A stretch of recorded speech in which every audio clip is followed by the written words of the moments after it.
नमस्कार प्यारे बच्चों। यदि आप क्लास 7th में पढ़ाई कर रहे हैं और 15 दिसंबर के दिन आप लोग सामाजिक विज्ञान का एग्जाम देने वाले हैं, यानी 15 दिसंबर के दिन द्वितीय त्रैमासिक एग्जाम को देने वाले हैं, तो आपसे कल एकदम बिल्कुल ही 100% ओरिजिनल पेपर लेकर आ चुके हैं। एकदम 100% रियल पेपर होने वाला है दोस्तों। देखिए, आप सबका पेपर में इस तरह से लिखा रहेगा।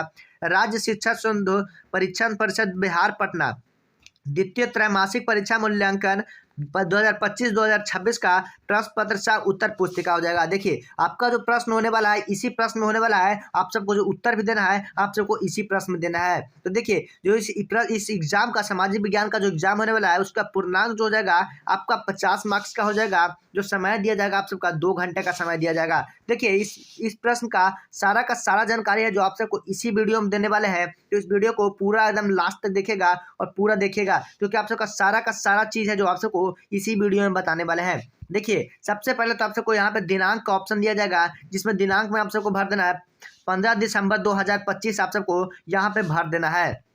और उसके नीचे ही आप सबका छात्र का नाम दिया जाएगा, यानी आपका जो भी नाम है वो आप सबको इस कॉलम में आप सबको भर देना है। और इसके बगल में ही आप सबको वर्ग क्रमांक का ऑप्शन दिया जाएगा। जो अभी आप सबका रोल नंबर है 1 है या 2 है वो आप सबको यहाँ पे भर देना है। और उसके नीचे ही देखिएगा विद्यालय का नाम दिया जाएगा, आप सबको विद्यालय का नाम यहाँ पे लिख देना है। और उसके बगल में ही प्रखंड का भी ऑप्शन दिया जाएगा। और प्रखंड के नीचे देखिएगा आप सबका जिला का ऑप्शन दिया जाएगा, जिसमें जिला का अपना नाम भर देना है। तो इस तरह से आप सबका सारा का सारा प्रश्न पत्र होगा। एकदम बिल्कुल ही एकदम 100% ओरिजिनल पेपर है बच्चों। देखिएगा, अभी तक आप लोग वीडियो को लाइक नहीं किए तो वीडियो को लाइक करके चैनल को सब्सक्राइब कर दीजिएगा बच्चों, क्योंकि आप सबका एकदम 100% ओरिजिनल पेपर होने वाला है ये। देखिए, आप सबके पास पहला प्रश्न आ गया है। तो पहला प्रश्न देखिए क्या कह रहा है। सही विकल्पों के सामने सही चिन्ह का अंकित करें। देखिए, जो भी आप सबके सामने सही प्रश्न का आंसर होने वाला है उसके सामने आपको सही का आंसर लगा देना है। देखिए, आप सबके सामने देखिए 4 प्रश्न दिए जाएंगे, वो भी 2-2 मार्क्स का दिया जाएगा, यानी 8 नंबर का ये प्रश्न होने वाला है, 1 नंबर का प्रश्न। तो देखिए, पहला नंबर प्रश्न क्या कर रहा है बच्चों। वर्षा भार एक ही दिशा में बहने वाली पवन कौन है। तो क्या हो जाएगा, वो आप सबको हो जाएगा स्थायी पवन हो जाएगा, यानी ऑप्शन नंबर खा बिल्कुल राइट हो जाएगा। खा के सामने आप सबको सही का निशान लगा देना है। देखिए, पहले का दूसरा नंबर पर क्या करा है। लद्दाख में पाए जाने वाला महत्वपूर्ण जानवर कौन हो जाएगा। तो लद्दाख में पाए जाने वाला महत्वपूर्ण जानवर यौक हो जाएगा, यानी ग नंबर के सामने आप सबको सही का निशान लगा देना है। देखिए, पहला का तीसरा नंबर पर क्या करा है। पहला का तीसरा नंबर पर करा कि मुगलकालीन स्थापक कला को अपने चरम पर कब पहुंचा था। तो कब पहुंचा था, तो शाहजहां के काल में पहुंचा था, यानी यह भी देखिए गा के सामने ऑप्शन नंबर सी के सामने सही का निशान लगा देना है। देखिए, चौथा नंबर प्रश्न क्या करा है। पहला का चौथा नंबर प्रश्न करा कि इनमें से जलीय उत्पाद कौन सा है। तो जलीय उत्पाद जो हो जाएगा मखाना हो जाएगा, यानी का नंबर ऑप्शन के सामने आप सबको सही का निशान लगा देना प्यारे बच्चों। देखिएगा, दूसरा नंबर प्रश्न हमारे सामने आ गया है। दूसरा नंबर प्रश्न क्या करा है। रिक्त स्थानों को पूर्ति करे, यानी रिक्त स्थान दिया जाएगा उसमें से आप सबको पूर्ति करना। देखिए, आप सबको 4 प्रश्न दिए जाएंगे 2-2 मार्क्स का, यानी 8 नंबर का ये भी मार्क्स का होने वाला है। देखिए, दूसरा का पहला नंबर पर क्या करा है। दैनिक तापमान खाली स्थान में पाए जाते हैं। तो सेल्सियस में पाए जाते हैं या फॉरेनहाइट में पाए जाते हैं बच्चों। तो सेल्सियस में पाए जाते हैं, तो आप सबको यहाँ पे सेल्सियस भर देना है। दैनिक तापमान सेल्सियस में नापे जाते हैं। देखिए, दूसरा नंबर प्रश्न क्या करा है। दूसरा नंबर प्रश्न करा कि चक्रवात के केंद्र खाली स्थान हवा का दबाव होता है तो ज़्यादा होता है या कम होता है। तो ज़्यादा होता है प्यारे बच्चों। चक्रवात के केंद्र में ज़्यादा हवा का दबाव होता है। देखिए, दूसरा का चौथा नंबर प्रश्न क्या करा है। दूसरा का जो चौथा नंबर प्रश्न हो जाएगा, कथक काली खाली स्थान राज्य का नेत्र हो जाएगा। तो क्या हो जाएगा, तो वो केरल का हो जाएगा। तो यहाँ पे आप सबको केरल भर देना है। पांचवा नंबर प्रश्न देखिएगा प्यारे बच्चों। पांचवा नंबर प्रश्न करा कि भारत में पश्चिम भाग खाली स्थान में रेगिस्तान है। तो क्या हो जाएगा, थार हो जाएगा, कि सहारा हो जाएगा। तो थार हो जाएगा। तो भारत के पश्चिम भाग में थार रेगिस्तान है। देखिएगा, तीसरा नंबर प्रश्न क्या आ जाएगा आप सबके सामने। तीसरा नंबर प्रश्न वो हो जाएगा सही मिलान कीजिए, यानी सही मिलान करना है आप सबको। 4 ऑप्शन दिया जाएगा, चारों का चारों आप सबका सही मिलान करना है। देखिए, का नंबर में क्या दिया गया है। बंदरगाह नगर कहाँ है। तो बंदरगाह नगर हो जाएगा आप सबका गोवा में हो जाएगा। मीराबाई कहाँ की थी। तो मीराबाई जो थी राजस्थान की थी, यानी खा के सामने 2 नंबर वाले पे मिला देना है। औरंगजेब की मृत्यु कब हुई थी प्यारे बच्चों। तो औरंगजेब की मृत्यु जो हुई थी 1707 में हुई थी। ऑप्शन नंबर ए में आप सबको मैच करवा देना है। देखिए, घा में क्या दिया गया है। सबरीमाला क्या था। तो सबरीमाला जो था तीर्थ स्थल था। तो घा का है जो 3 में मिला देना है। देखिए आप सबका फिर से 8 नंबर का क्वेश्चन है जो एकदम बिल्कुल ही 100% ओरिजिनल प्रश्न का सही उत्तर दे दिया प्यारे बच्चों। देखिएगा चौथा नंबर प्रश्न क्या करा है।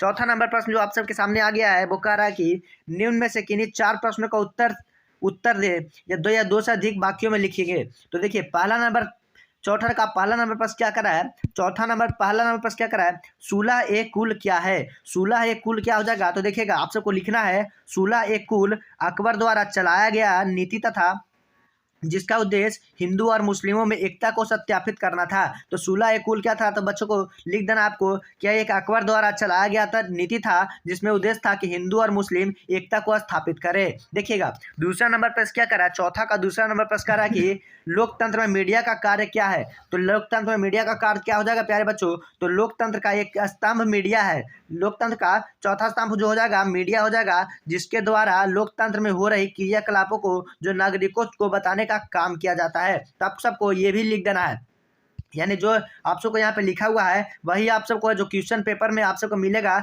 वही लिख देना है। देखिएगा तीसरा नंबर प्रश्न क्या करा है।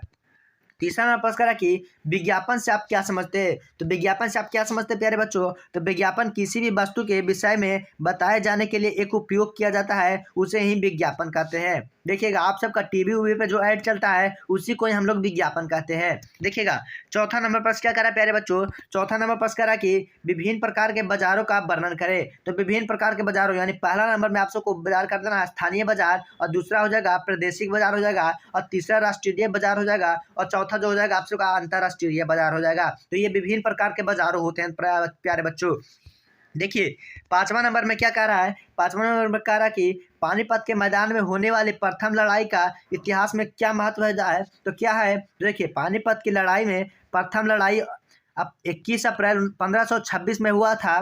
तो इस लड़ाई के पश्चात भारत में मुगल साम्राज्य की नींव पड़ी थी। तो देखिएगा 21 अप्रैल 1526 ईस्वी में ही पहला लड़ाई हुआ था पानीपत के मैदान में, तो उसके बाद ही मुगल साम्राज्य की स्थापना की गई थी। देखिए छठा नंबर प्रश्न क्या करा है, छठा नंबर प्रश्न करा कि विद्यालय स्तर पर चलाए जा रहे मध्य भोजन का योजना का क्या महत्व है। तो क्या महत्व है प्यारे बच्चों, विद्यालय स्तर पर चलाए जा रहे मध्य भोजन कराने का प्यारे बच्चों पोषक तत्वों का संचार हो रहा है। यानी पोषक तत्व जो है जो आप सबको प्यारे बच्चों स्टूडेंट यानी छात्र छात्राओं को दिया जा रहा है। देखिए पांचवा नंबर प्रश्न क्या कर रहा है, पांचवा नंबर प्रश्न में क्या आ रहा है, निम्नलिखित में अंकित प्रश्नों में से किसी एक ही प्रश्नों का उत्तर दीजिए। देखिए इसमें से आप सबको किसी एक ही प्रश्नों का उत्तर देना है प्यारे बच्चों। तो 5 का दूसरा नंबर का उत्तर देने वाले हैं। देखिए ऊंट रेगिस्तान क्षेत्र का जीवन रेखा कैसा होता है, तो ये आप सबका 10 मार्क्स का प्रश्न होने वाला है। तो देखिए उसका उत्तर देखते हैं। पांचवा नंबर प्रश्न का उत्तर क्या करा है, ऊंट को रेगिस्तान के जहाज कहते हैं। ऊंट को रेगिस्तान का जहाज कहते हैं। ऊंट रेगिस्तान के भीतर चलने के लिए अर्थात एक जगह है जहाँ एक से दूसरे जगह तक जाने के लिए एकमात्र साधन है। यानी रेगिस्तान में एक ही साधन है, वो आप सबका ऊँट हो जाएगा। ऊँट के पैर गद्देदार होते हैं जिसके कारण ऊँट एक जगह से दूसरे जगह जाने में सहायता प्रदान करते हैं। ऊँट रेगिस्तान के रेतीली जमीन पर आसानी से चल फिर सकते हैं और साथ ही साथ इसके द्वारा सभी प्रकार की क्रियाएं देखने के लिए मिलती है। तो ये बिल्कुल ही 100% ओरिजिनल पेपर था और ये 100% ओरिजिनल आंसर था। यदि आप सबको सारा का सारा जो पीडीएफ में आप सबको क्वेश्चन का आंसर चाहिए तो आप सबको डायरेक्ट गूगल पे आ जाना है। देखिए आपको इस तरह से गूगल पे आ जाना है। तो जैसे ही आप इस तरह से गूगल पे आइएगा आप सबको आज हेल्प सर्च कर देना प्यारे बच्चों। जैसे ही आज हेल्प सर्च करिएगा आपको इस तरह से एक वेबसाइट ओपन होगा गूगल पे, तो इसी वेबसाइट पे आप सबको क्लिक कर देना। देखिए आज help.com करके एक वेबसाइट आने वाला है, उसी पे आप सबको क्लिक कर देना है। तो इस पर जैसे ही क्लिक करिएगा तो देखिए आपको सामने इस तरह से वेबसाइट ओपन हो जाएगा। तो जैसे ही इस तरह से वेबसाइट ओपन होगा तो जैसे ही लेटेस्ट अपडेट आइएगा उसके नीचे ही देखिए आप सबका देखिए 7th बोर्ड करके एक ऑप्शन दिया जाएगा। 7th board half yearly exam देखिए यहाँ पर दिया गया है, इसी पे आप सबको क्लिक कर देना है। तो जैसे ही इस पर आप क्लिक करिएगा तो देखिए आपको इस तरह से साइट ओपन हो जाएगा और यहीं पे जो आप सबका सारा का सारा जो प्रश्न पत्रों का उत्तर दिया जाएगा 7th क्लास का। तो प्यारे बच्चों अगर आप सबको वीडियो अच्छा लगा हो तो वीडियो को जल्दी से लाइक करके चैनल को सब्सक्राइब कर दीजिएगा। देखिए इसी तरह से आप सबको नीचे आ जाना है। जैसे ही आप नीचे आइएगा यहीं पे आप सबको देखिए क्लिक हेयर करने का ऑप्शन दिया जाएगा। देखिए इसी तरह से आप सबको क्लिक हेयर करने का ऑप्शन दिया जाएगा। जैसे ही आप क्लिक हेयर करिएगा आपके सामने पीडीएफ के रूप में आंसर प्राप्त हो जाएगा।